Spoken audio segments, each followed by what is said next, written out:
My wife said she needed space to find herself. 2 weeks later, she was in someone else's bed. That was the day I stopped being her backup plan and started being a man who knew exactly where the line was. It was a regular Thursday night in late October. The air outside was crisp, and the leaves in our front yard had started piling up in uneven clusters I kept meaning to rake. Inside, the house was warm, quiet, the way I liked it. Nothing felt off, just two people, dinner on the coffee table, and the office reruns mumbling in the background. Anna had ordered Thai. Chicken pad Thai for her, red curry for me. She always ordered extra spring rolls, but said they were for me, then ate half. That night wasn't different. That's what gets me now. It wasn't different at all. Until it was. She was sitting cross-legged on the couch in her old college hoodie, the one with fraying sleeves and her university crest half faded from 100 washes. Her hair was up. No makeup. Just us. She set her chopsticks down, wiped her hands on a napkin, and said it. Noah, I think I need a break. Just like that. No warning. No tears. Just the soft thud of those words landing in the middle of our living room like a stray bullet. I looked at her, blinked, tried to decode her tone, her posture, anything that would give me context. Was this stress from work? Something about us? Was she sick? Pregnant? Cheating? That last one passed through my mind like a shadow. I shoved it away. I asked her what she meant. Her answer was vague. I don't know. I feel lost. Like I need to figure out who I am. I wanted to laugh. Not because it was funny, but because it was so textbook I could have recited the next line myself. It's not you, it's me. We've been married 5 years. Dated 2 before that. Bought this house together. Hosted Thanksgiving twice. Replaced the roof last spring. Argued about dogs versus kids. Compromised on a rescue beagle named Daisy. There were framed pictures of us all over this house. And now she needed space? I wasn't the kind of man who yelled. Or begged. I was the kind who made coffee the night before. Who did oil changes himself. Who thought loyalty was a baseline, not a virtue. So I didn't react the way she expected. Okay, I said calmly. If you need a break, take it. But you're not taking it here. Her lips parted like she was about to argue, but the words didn't come. She blinked at me like I'd just kicked over the table. Wait, seriously? Dead serious, I said. This house doesn't come with optional vows. She looked away. I could see the panic bloom behind her eyes, the way people look when they realize the parachute cord they just pulled might not be attached to anything. I stood up, took our plates to the kitchen. I wasn't angry yet. Not really. Just hollow. I heard her call her sister. 20 minutes later, I watched headlights sweep across the driveway. She packed light, just a duffel bag and her laptop. Left her favorite coat, the one she always wore when it got cold. Left Daisy's leash too, though she kissed the dog goodbye. When she paused in the doorway, she looked like she wanted me to say something. Anything. I just opened the door. You're sure about this? She asked. I shrugged. You're the one who needs space, right? She stepped out. Her sister didn't even come in. Just honked once. I closed the door behind her, leaned my forehead against it for a second, and exhaled. And that was it. The next morning, I made coffee like always. Fed Daisy. Went to the gym. Logged into work by 8:30 sharp. Her absence was loud in small ways. The bed felt like a hotel mattress, too big. Her shampoo still lined the shower. A pair of slippers sat under the bench in the entryway. But it wasn't heartbreak I felt. Not yet. It was insult. Disbelief. We didn't fight much. And when we did, it was about dumb things. Toothpaste caps, thermostat settings, what show to binge next. Nothing ever felt unsolvable. And now she just needed space? What did that even mean? I started going over the past few months, replaying conversations, looking for signals I might have missed. Had she seemed distant? Maybe. But who isn't, sometimes? Had we stopped being romantic? Sure, things had cooled off. But marriage isn't a movie. It's dishes and bills and traffic and comfort. It's knowing someone will be there when your mom's in the hospital or when the fridge leaks at 2 a.m. She used to know that. She used to say it. Apparently now she needed to find herself. I boxed up a few things she left. Her copy of Pride and Prejudice, dog-eared, underlined, with coffee stains on page 237. Her old gray hoodie she always stole back when I wore it. A bottle of dry shampoo. I didn't text her. If she wanted her stuff, she could ask. The first person who found out was my sister. She just left. Said she needed space. What the hell does that even mean? I didn't have an answer. Then Alex came by. My best friend since college. He walked through the house slowly, as if checking for landmines. You good, man? Fine. You want to talk about it? Not really. She gone for good? Feels like it. Then you dodged a damn bullet. He cracked a beer. We stood in the garage for a while in silence. Sometimes that's better than talking. That night, I couldn't sleep. Not because I missed her, yet, but because I was rewinding everything she'd ever said to me. Every time she hesitated. Every time she stayed late at work. Every time she reached for her phone and turned the screen away from me. It wasn't adding up. Or maybe it was, and I just hadn't wanted to see it. 3 days later, I got a text from a neighbor. Hey, just saw Anna jogging with some guy. Tall, gym type. New. I stared at the screen for a long time. Then locked the phone. Didn't reply. 2 more days passed. Then another friend, Lauren, called. I probably shouldn't be the one telling you this, but I saw Anna at the tavern. She wasn't alone. I asked nothing. She told me anyway. Looked like a date. Laughing. Hensy. I said thanks. Hung up. Still didn't text Anna. The anger came slow, like coffee on a cold morning. First bitter, then hot. It wasn't just that she was with someone else. It was that she had the nerve to call it a break. Like we were in high school. Like a marriage could be paused, skipped over, saved for later. I wasn't an option. I was her husband. And now I was waking up every morning next to an empty pillow because she wanted to try something different. It hit me in the grocery store, of all places. I was standing in front of the eggs, holding the same brand we always bought, and I realized I was shopping alone, planning for one. And I wasn't sure I even liked those eggs. By the end of the first week, I'd stopped expecting silence to mean peace. The house was quiet, yes. No laundry running late at night. No blow dryer humming through the walls. No soft thuds of her slippered feet in the kitchen while she looked for the peanut butter she always pretended not to eat straight from the jar. But the outside world wasn't quiet. And when a marriage falls apart in a tight neighborhood, silence is the first thing to go. It started with Jordan, old friend from work, someone who used to join us for backyard barbecues. He texted me on a Sunday afternoon like we were just catching up. Hey, man, ran into Anna by the docks yesterday. She seemed different. Different? I stared at the message for a while. Was that code for she was with someone? Or just a polite way of saying she didn't look miserable enough for someone who needed space? I didn't reply. What could I say? Thanks for the unsolicited update on my wife's journey to self-discovery via waterfront dating. I left it on read. Then came Lauren. We weren't close. Mostly saw each other at couples events, mutual bar nights, 4th of July parties. But she called. Not texted, called, which already felt like a red flag. I wasn't sure if I should tell you this, she said, and that was all I needed to hear. Just say it, I answered, flat. Tired. I saw Anna at the tavern Thursday night. She was with some guy. Looked cozy. That word. Cozy. Not intimate, not flirty, not kissing. Cozy. Like they'd done this before. Like there was familiarity. Like it wasn't new. I hung up politely. Said, thanks for the heads up. Then threw my phone on the couch and stared at the ceiling fan as it turned lazy circles overhead. That night I didn't sleep. Not because of heartbreak. Because of disrespect. 5 years of marriage, and that's all it took? A break, and 5 days of fresh air before she was sipping wine with someone new? By Monday, I had a decision to make. Do I block it all out and move on?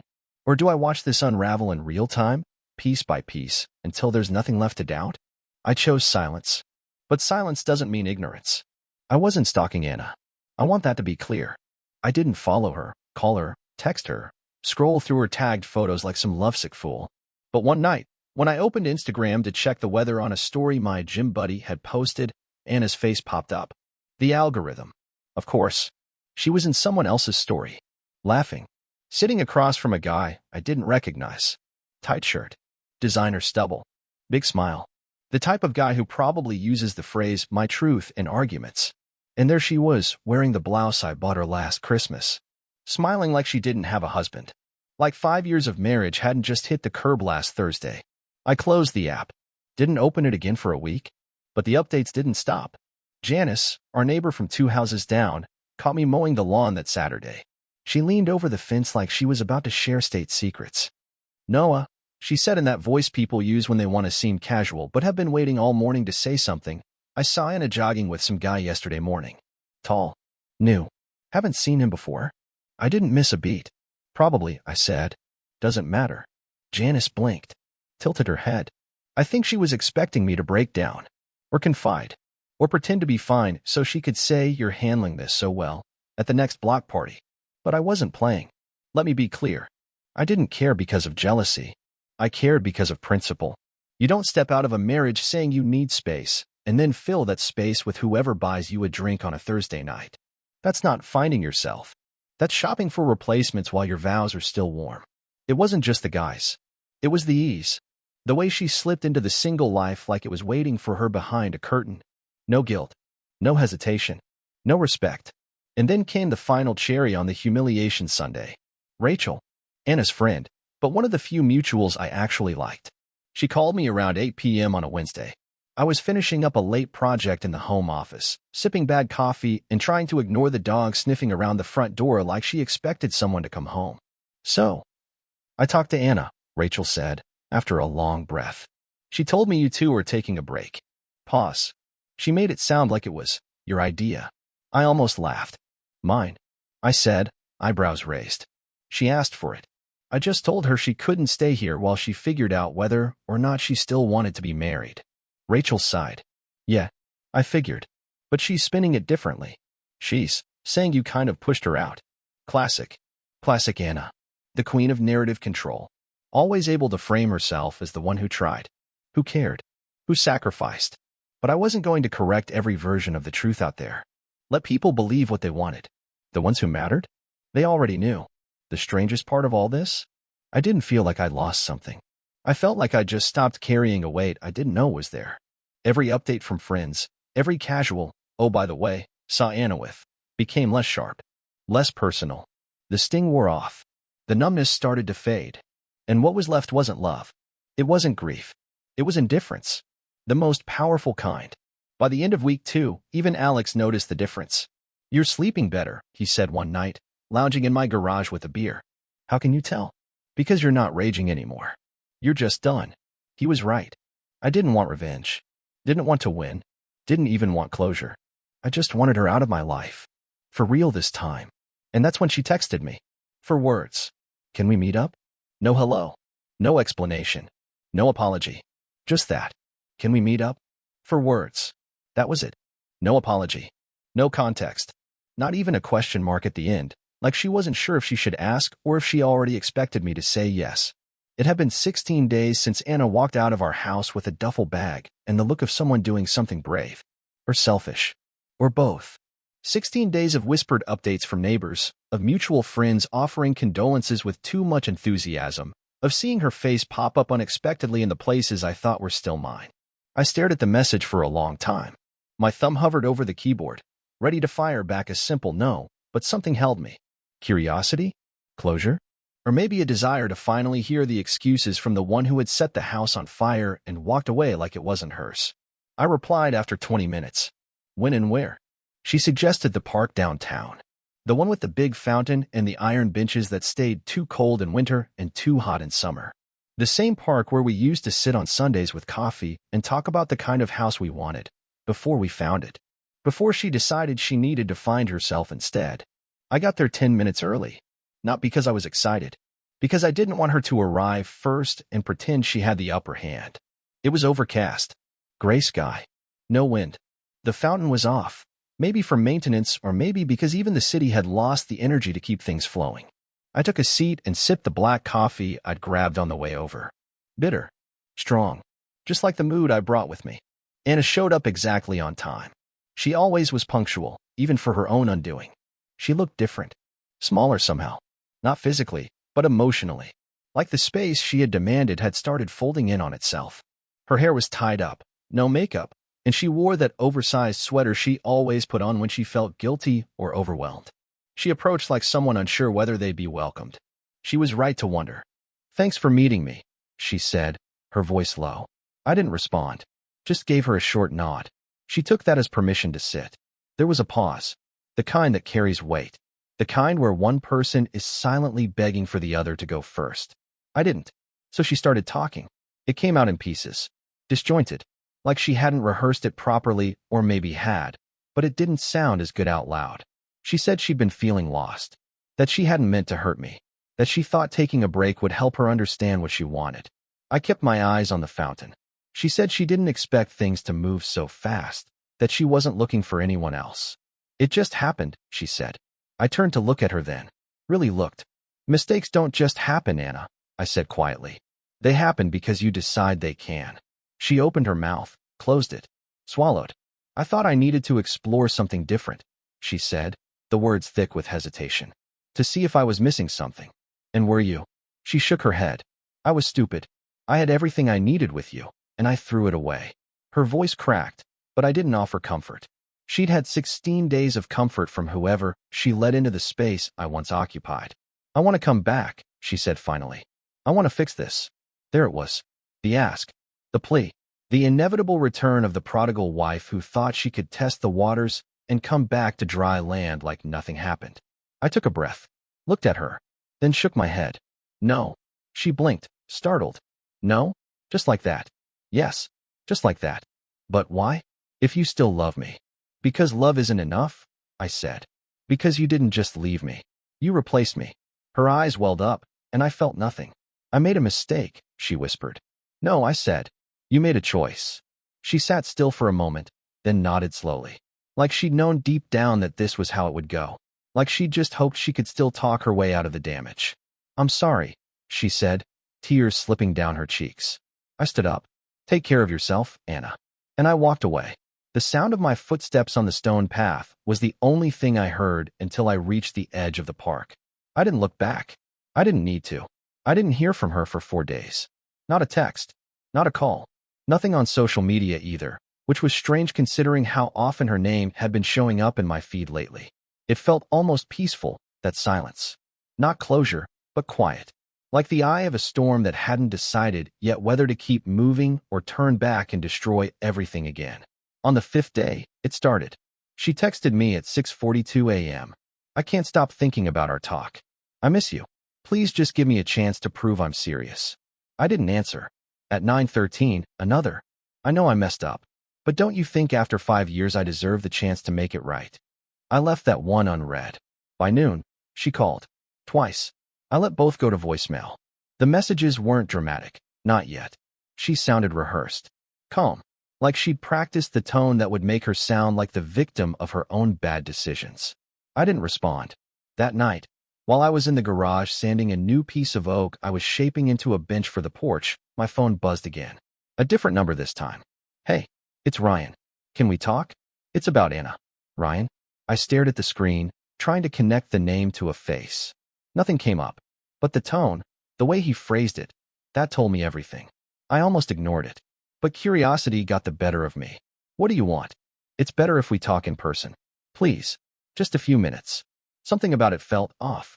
Like he wasn't coming to stir trouble, but to offload something. Like a man who'd been carrying someone else's lie for too long. I agreed. We met the next afternoon at a small coffee shop off Oak Ridge. Neutral ground. Bright, public, and impossible to pretend anything didn't happen.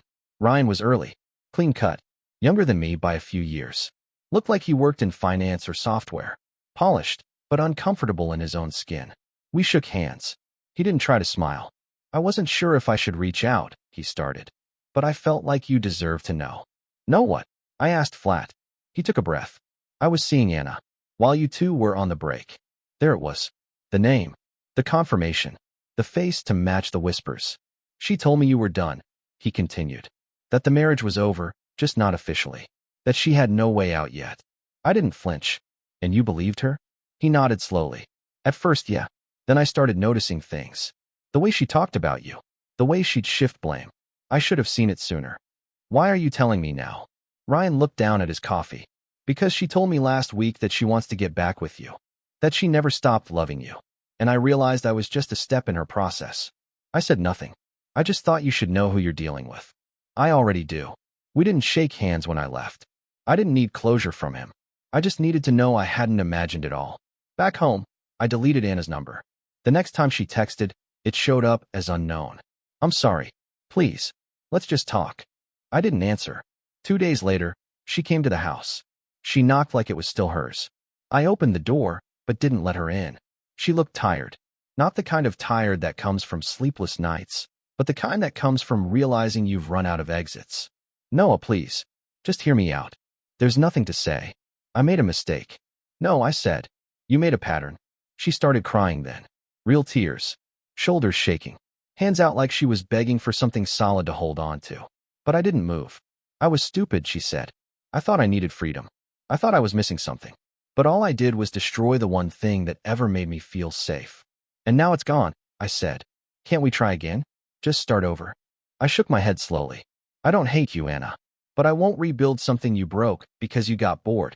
She whispered something then. I think it was, I love you. I closed the door. This time, I didn't wait behind it. I walked away and kept walking. Into the garage. Into the quiet. Into the life I was building for myself, piece by piece. After Anna stood on my doorstep crying, after I shut the door in her face and didn't look back, there was a strange stillness in my life. Not peace. Not yet, but silence. The kind that comes when someone finally realizes the door they once walked through freely was now locked. Permanently. I thought maybe, just maybe, that was the end of it. But people like Anna don't walk away quietly. They don't accept consequences. They negotiate with reality. It started subtly. She left a box on the porch the next morning. Inside were photos. Our wedding album. The scrapbook she made for our first anniversary. A small note that read, I thought maybe these belonged in the house again. They didn't.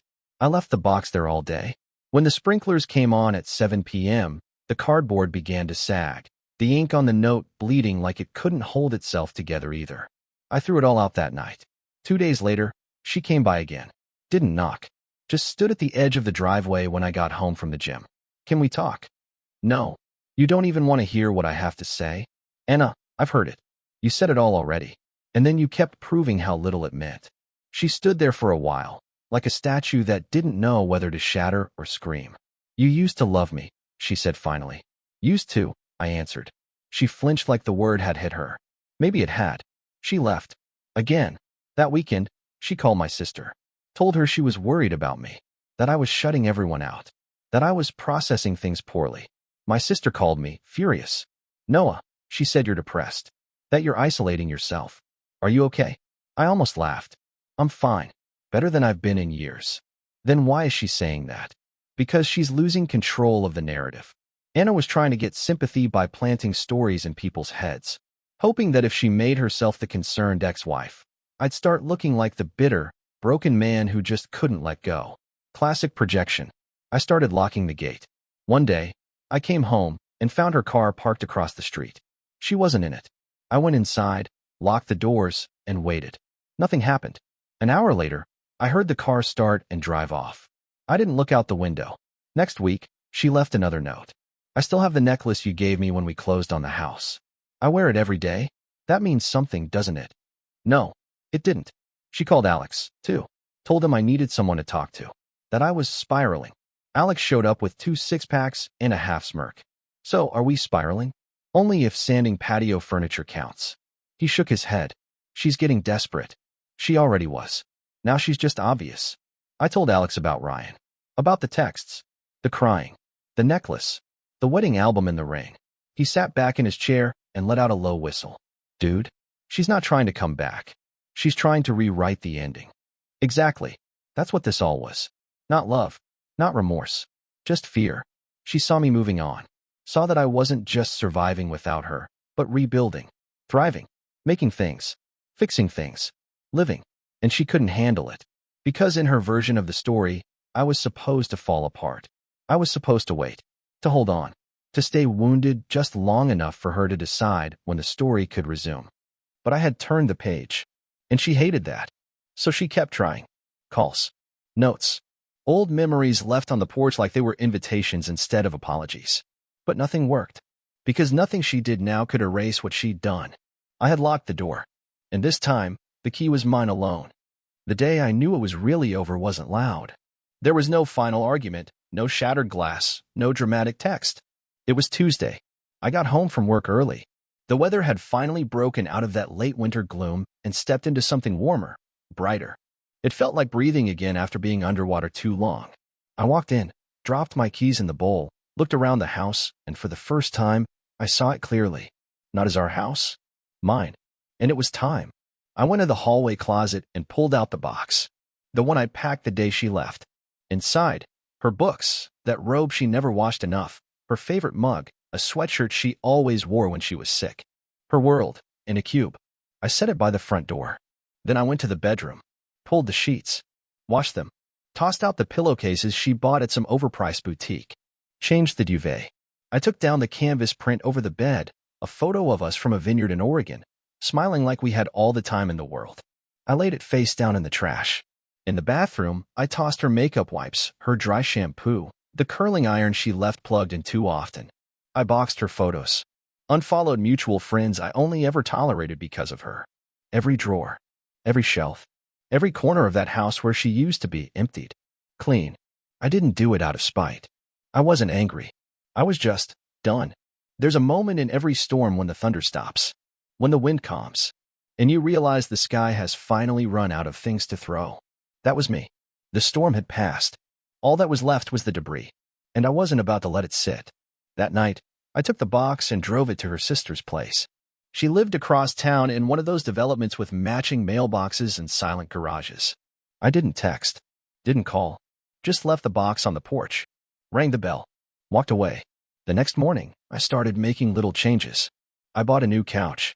Nothing fancy, but mine. I moved the armchair to face the window instead of the TV. Started reading more. Cooking real meals instead of reheating takeout. I started taking Daisy to a new dog park, one she'd never been to. Met new people. Smiled without feeling guilty about it. I sanded down the back deck. Repainted the front door a deep navy blue. Changed the locks. I opened the garage one afternoon and saw the mess I'd been avoiding. Old paint cans. Boxes of maybe we'll need this someday. Tools I hadn't touched since before she left. I spent hours clearing it. Sweating. Focused. Breathing. When it was done, I stood in the clean space and felt something I hadn't in a long time. Pride. Anna texted again 3 days later. You cleared out everything. Even the photos. That hurts, Noah. I don't understand why you're being so cold. I didn't respond. Because there's no point explaining peace to someone who only ever brought chaos. She didn't text again for a week. Then one morning I got a long one. I know I messed up. I know I hurt you. I didn't expect you to let go this easily. I thought we meant more. I thought I meant more. That word again. Thought. Always thinking, never knowing. I stared at it for a while, then deleted the message. I had nothing left to say. Not because I didn't care, but because I finally cared more about myself. When someone like Anna realizes she no longer has access, she doesn't disappear. She adapts. The next message didn't come from her. It came from her mother. Hi Noah, I know this is awkward. Anna told me everything. She's devastated. I don't want to interfere, but please don't shut her out forever. People make mistakes. I stared at it. Anna hadn't spoken to her mom in months. Said their relationship was toxic. Now suddenly, her mother was her ambassador? I didn't reply. The next day, it was her cousin from out of state. Then a former coworker. Then a friend I hadn't heard from since our wedding. Each message had the same bones. She's hurting, she's changed, she misses you. I could see the campaign forming in real time. She knew I wouldn't respond to her, so she was going wide, throwing the net as far as it would stretch. But the thing about wide nets? They catch a lot of nothing. One evening, I was cleaning up the kitchen when my phone lit up. It was a voicemail from her. I didn't press play right away. I stared at the screen for a while. Then I walked to the back porch, sat in the new chair I'd bought for myself, and hit play. Hey. I know you probably don't want to hear my voice. I can't sleep.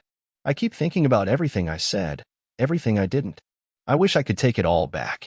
I don't expect you to forgive me. I miss us. I miss the sound of your laugh in the morning. I miss Daisy stealing your shoes. I miss falling asleep next to someone who made me feel safe. If there's anything left in your heart that remembers what we had, please, let me come home. She paused for a moment at the end, then added, almost in a whisper, even if you don't want me anymore, I'll always want you.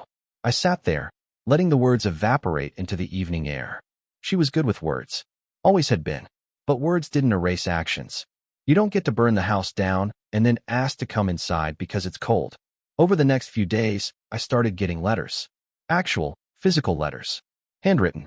Folded. Stamped. She told stories. About memories I'd forgotten. Jokes we'd shared. Trips we took. She wrote like she was trying to reassemble something broken using paper and ink. One of the letters had a photo tucked inside. Us, from our 3rd anniversary. We were on the coast, windswept and happy. Or at least pretending to be. I looked at it for a moment. then slid it into a drawer I never opened again. And still, she kept coming. Her last text came at 2:17 a.m. on a Sunday morning. I'm outside. I just want to talk. Please. I didn't get up. I didn't open the door. I didn't even check the window. In the morning, there was no sign she'd been there. Only a shadow on the porch where I guess she sat for a while. It was strange, seeing someone fight so hard to return to a life they were willing to gamble away. But that's the thing about people like Anna. They always want back what they only valued after it was gone. And sometimes, they mistake regret for love. The last time I saw Anna was on a Wednesday. The week had started warm, almost like spring had finally decided to stop teasing. I'd taken Daisy for a longer walk than usual that morning. Stopped for coffee. Talked to a neighbor I barely knew. It felt like normal. Like life without her wasn't something I was surviving anymore. It was just life. Until the knock. I knew it was her before I even reached the door. I opened it slowly. She looked rough. Not messy. Not dramatic. Just faded. Like someone who'd been living inside too long with too little air. Her eyes were red, but not fresh with crying. Just tired. Resigned. Her hands were shoved in the pockets of that old denim jacket she used to throw on over everything. She wasn't holding a letter. Or a box. Or some symbolic offering from our past. Just herself. Hi, she said. I didn't answer. Just stepped outside and closed the door behind me. She looked down. I'm not here to beg. I know that ships sailed. I waited. I just wanted to say goodbye. That stopped me for a second. Why now? Because I finally believe you're not coming back. And I needed to see you one last time, before I let go. We stood in silence. No cars passing. No birds. Just her words hanging between us. You were the best thing in my life, she said quietly. And I didn't see it until it was too late. I wanted adventure. Something new. I thought that if I stepped away, I'd find a better version of myself. She looked up, eyes glossy. But all I found was noise. And now, I miss the quiet. I miss the safety. You miss what I gave you, I said. Not me. She flinched, but didn't argue. I thought if I came here and said the right thing, maybe it would fix something. Maybe you'd see that I really do love you. Anna, I said, and my voice surprised even me with how calm it was. You loved the comfort, the certainty. But when life got dull, you looked elsewhere. You went looking for excitement in unfamiliar places and thought I'd just wait. She wiped her eyes. I didn't know how to ask for more. So you didn't ask. You replaced. More silence. Then she pulled something from her pocket. A key. The old house key I never asked her to return. She held it out. Here. It's yours. Always was. I took it without a word. I won't come back. I won't text. I won't send anyone else. I needed to see your face one more time. I nodded. Goodbye, Anna. She stepped back, gave a sad smile, and walked down the steps. This time, I watched her go, and felt nothing but air rush in to fill the space she once occupied. She didn't turn around. She didn't linger. She just disappeared into the quiet morning. And I walked back inside, locked the door, and dropped the key into a drawer I would never open again. Peace doesn't arrive with a ceremony. It comes quietly, like the way light filters through blinds in the morning. You don't notice it at first. Then suddenly, it's everywhere. After Anna left that last time, something in me finally settled. There was no victory dance. No celebratory drink. Just breath. A long one. One I hadn't realized I'd been holding for months. The days that followed weren't exciting. But they were mine. I got up early. Took Daisy on longer walks. Discovered new trails behind the park. Found a little spot by the lake where I'd sit some mornings with a thermos of coffee, just listening to the water. Work got easier. Not because it changed, but because I did. My focus came back. I started getting ahead on projects. My manager noticed. She called it renewed energy. Alex came by one weekend. Looked around the house. Feels different in here, he said. Cleaner. Lighter. Like a weight dropped somewhere. I nodded. He wasn't wrong. I picked up some new hobbies. Took a woodworking class at the local community center. Started running again. Signed up for a half marathon. Not to prove anything. Just to feel my lungs work. My body move. I found music I hadn't listened to since college. Dug out my old camera. Took photos of nothing in particular. Sunlight through trees, the curve of a trail, the way Daisy looked back at me before running ahead. It wasn't joy, exactly. Not yet. But it was presence. And presence is the first step to healing. People stopped asking about Anna. That helped. The neighbors moved on. The gossip faded. The ones who mattered, they saw I was okay. Better than okay. One night, my sister called. You sound good. I am. Really? Or pretending? Really. And I meant it. Because I wasn't waiting anymore. I wasn't checking for her name in my messages. I wasn't wondering if the next knock would be hers. I wasn't angry. I wasn't sad.